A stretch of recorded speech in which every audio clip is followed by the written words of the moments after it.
उत्तर प्रदेश में crime control की तमाम कोशिशों के बावजूद अपराधी सक्रिय है, एक्टिव है। इनमें सबसे ज्यादा गंभीर मामला जिहाद और धर्मांतरण से जुड़ा है, क्योंकि पिछले कुछ समय से यहां जिहादी तेजी से सक्रिय हुए हैं, जो हिंदू लड़कियों को प्यार के जाल में फंसाकर उनका धर्मांतरण करा रहे हैं। ऐसी कई घटनाएं सामने आ चुकी हैं, जिससे इनके नापाक इरादे सामने आ ही जाते हैं, लेकिन जरूरत है सावधान और सतर्क रहने की।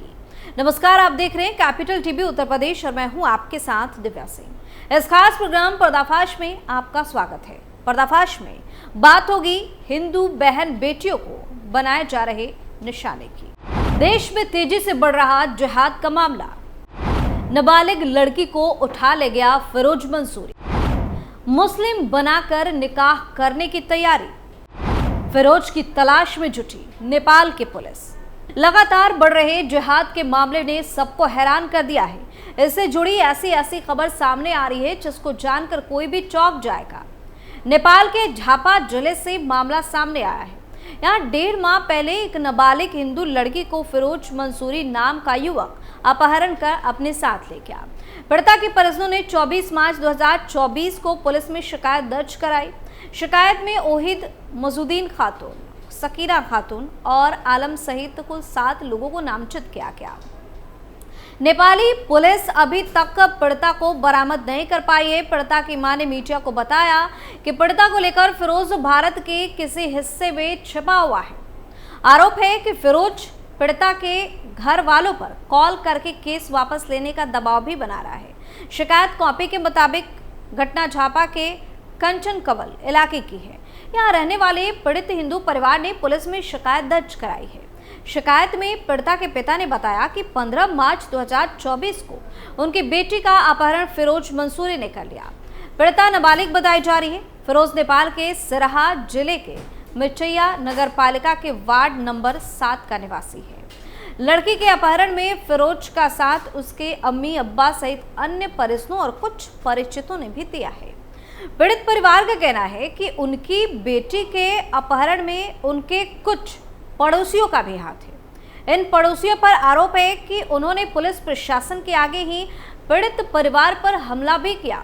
बताया गया कि उन हमलावरों पर भी शिकायत के बावजूद अभी तक कोई कार्रवाई नहीं हो पाई है। पार्वती और श्यामगिरी नाम के 2 संदिग्धों पर फिरोज और उसके घर वालों का साथ देने का आरोप लगा। पीड़ित परिवार ने अपनी बेटी के साथ किसी अनहोनी की आशंका जताई है और प्रशासन से उसे जल्द से जल्द बरामद करने की अपील भी की है। ऑप इंडिया से पीड़िता की मां ने बात की, जिसके बाद पीड़िता की मां ने बताया कि फिरोज की चाची का कहना है कि वो लड़की को तब तक अपने पास छिपाकर बंधक बनाकर रखेंगे जब तक वो बालिग नहीं हो जाती। बालिग होने के बाद पीड़िता का बाकायदा निकाह इस्लाम कबूल करवा के कराया जाएगा। लड़की के परिवार वालों पर दबाव है कि वो केस वापस ले, मामले में आगे की बात होगी। हालांकि पीड़िता के परिजनों ने केस वापस लेने से इनकार कर दिया है। उन्होंने आशंका जताई है कि उनकी बेटी को भारत में किसी जगह छिपा कर रखा गया है। बता दें कि पीड़िता की मां ने बताया कि फिरोज उसके परिवार पर आयुमो ऐप पर कॉल करके केस वापस लेने का दबाव बना रहा है। 1.5 महीने पहले उनकी बेटी ने आईएमओ पर रोते हुए कॉल किया। इस दौरान लड़की ने अपनी मां से कहा कि मुझे खोजने की कोशिश मत करना, मेरा सारा जेवर फिरोज ने बेच दिया है, मैं कहीं मुंह दिखाने लायक नहीं बची। बकौल पीड़िता की मां, उनकी बेटी घर से सोना और चांदी भी अपने साथ ले गई थी। पीड़िता के पिता मेहनत मजदूरी करके अपना घर परिवार चलाते हैं। पीड़िता की मां ने बताया कि फिरोज का परिवार टोकरी बनाने का काम करता है। इसी टोकरी को बेचने के लिए फिरोज गांव-गांव घूमा करता था। आशंका है कि इसी दौरान दोनों का परिचय हुआ था। बाद में दोनों सोशल मीडिया पर बातचीत करने लगे। पीड़िता की मां ने बताया कि उनकी बेटी धार्मिक स्वभाव की है, लेकिन इसके बावजूद फिरोज के चंगुल में वो फंस गई।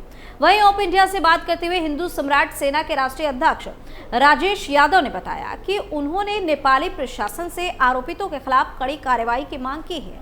जल्द बरामदगी न होने पर राजेश यादव ने आंदोलन की कड़ी चेतावनी भी दे डाली है।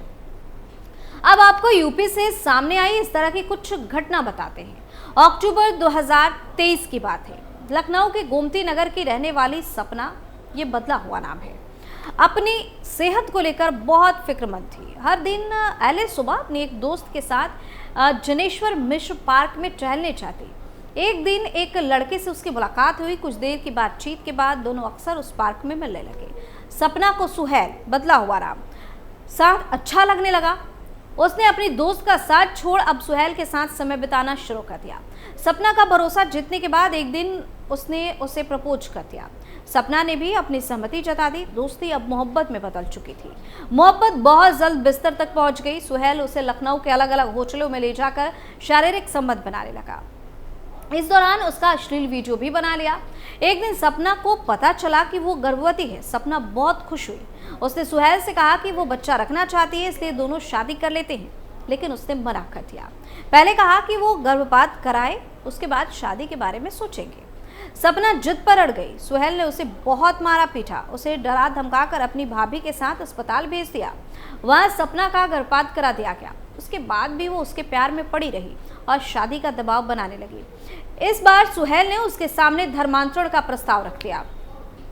उसने कहा कि उसके परिजन तब तक शादी के लिए तैयार नहीं होंगे जब तक वो धर्म परिवर्तन करके मुस्लिम नहीं बन जाती, लेकिन सपना ने इससे इनकार कर दिया। सपना का इनकार सुहेल को इतना नागवार गुजरा कि वो उसके अश्लील वीडियो सोशल मीडिया पर शेयर करने की धमकी देने लगा।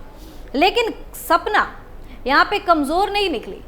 उसे शादी का दबाव बनाए रखा। इससे डरकर सुहेल दुबई भाग गया।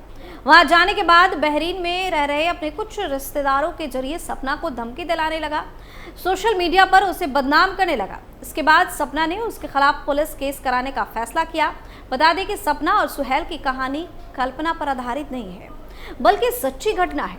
ऐसी घटनाएं उत्तर प्रदेश में लगातार सामने आ रही है। सबकी कहानी लगभग एक जैसी होती है, बस एक बार किरदारों के नाम बदल जाते हैं और घटना की जगह बदल जाती है। 2023 सितंबर की बात है। लखनऊ के मोहनलालगंज में रहने वाले एक हिंदू परिवार ने देखा कि उसकी लड़की नमाज पढ़ रही है।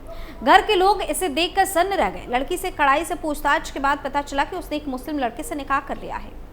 उसने उसका धर्म भी परिवर्तन करा दिया है। इसके बाद परिजनों ने लड़की के सामान की तलाशी ली तो पता चला कि अमन नाम का एक लड़का उसके संपर्क में है। उसके लिखे कई खत बरामद हुए।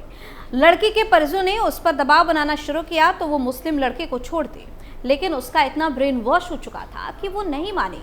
एक दिन पता चला कि वो उस लड़के के साथ घर से भाग गई।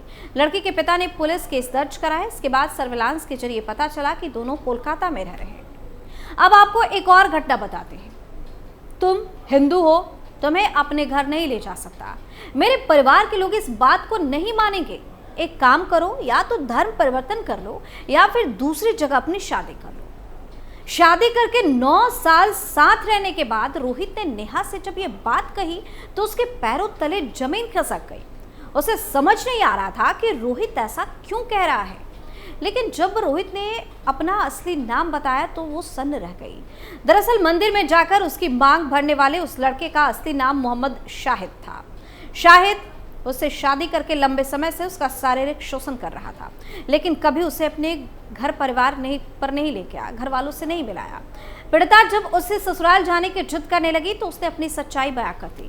पीड़िता ने परिजनों को सच बता दिया, जिसके बाद मामले में केस दर्ज किया गया और इस मामले की जांच शुरू की गई। साल 2023 मई की बात है।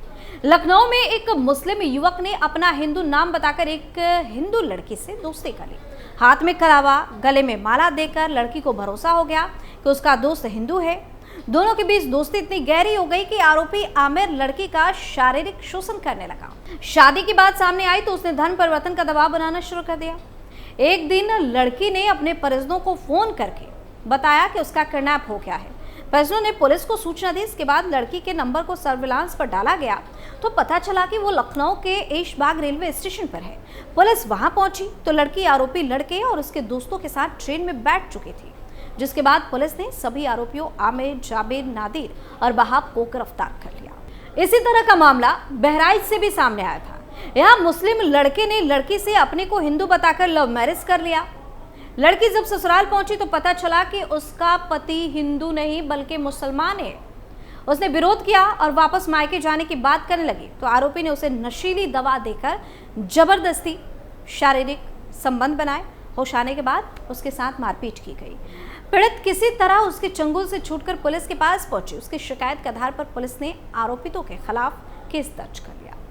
तो इस तरह की कई घटना है जिसने सबको चौंका दिया है और ऐसे मामले में कमी नहीं आ रही है। लेकिन अब जरूरत है सभी हिंदू बहन बेटियों को सतर्क और सावधान रहने की, ताकि कोई भी आमिर, सुहेल, साजिद, रहमान और जुनैद अपना नाम बदलकर साजिश में कामयाब ना हो सके।